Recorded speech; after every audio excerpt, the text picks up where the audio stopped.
British Prime Minister David Cameron has called the riots pure criminality. Speaking after a meeting of the country's emergency committee, he promised that looters will face the full force of the law. Well, joining us live now is Gerard Batten, who's a member of the European Parliament. Thank you for joining us. Some 16,000 officers are expected tonight on the streets of London. Do you think that will be enough?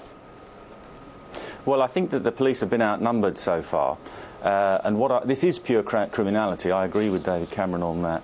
And I think that the point has come where we have to call in the armed forces.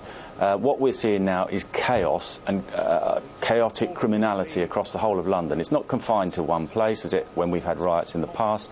For example, in Brixton in the 1980s. This is now spreading across the whole of London.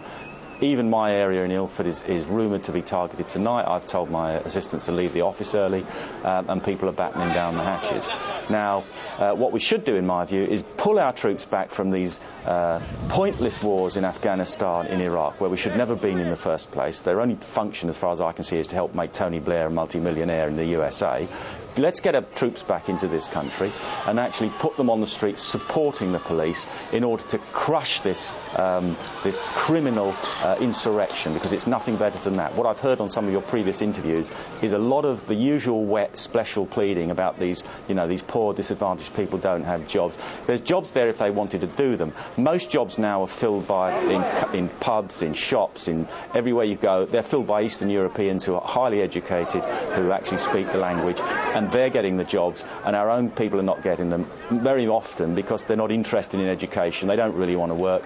And it doesn't surprise me now that we're seeing these people on the streets looting. This is a kind of criminal shopping spree that they're going on because of the lax approach that we've had to actually arresting people and punishing people in this country for years.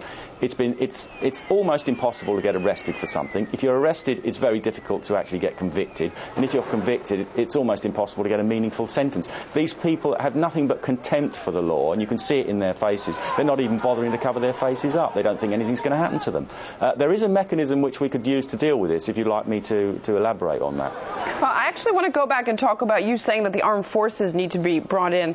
We're hearing that a senior London police officer says that it is possible that authorities will use plastic bullets to quell rioters. Why haven't water cannons, rubber bullets, tear gas, or even the armed forces been brought in yet? I think because the police force over the years have been debilitated by this culture of political correctness, where if people are out on the streets doing this, they must have some reason, the poor little dears, and you mustn't be nasty to them. And I think the police are kind of been hidebound by this for years. And I think this is what we're seeing it now. You can see images of the police now where they're under siege on the streets by these people. You've got women jumping from burning buildings to save their lives. I'm surprised that nobody's actually been burnt to death yet. And I think the time has come to get tough with this. We must crush this, otherwise it's going to get totally out of hand, and it will be a constantly reoccurring thing if we don't. They'll put the shops back together, they'll restock them, and then the criminals will come out again if we don't actually make it plain to these people that this will not be tolerated and it will be crushed. The first victim of the riots, a 26-year-old man, has died in hospital. Do you think that is just the beginning? Are we going to see more deaths?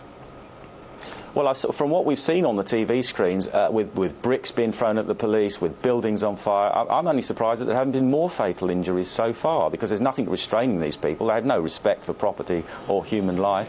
What do they care? If they wouldn't be burning buildings down wholesale if they actually cared whenever anybody was in them or not. How do they know where people are in? We've seen people who've lived above these shops in flats who've had to flee the buildings, evacuating in an emergency. I'm sure that wasn't done in an orderly fashion. These people are torching the buildings and they don't care who's in them. All right, Gerard Batten, member of the European Parliament, on the line with us live from London. Thank you very much for your time.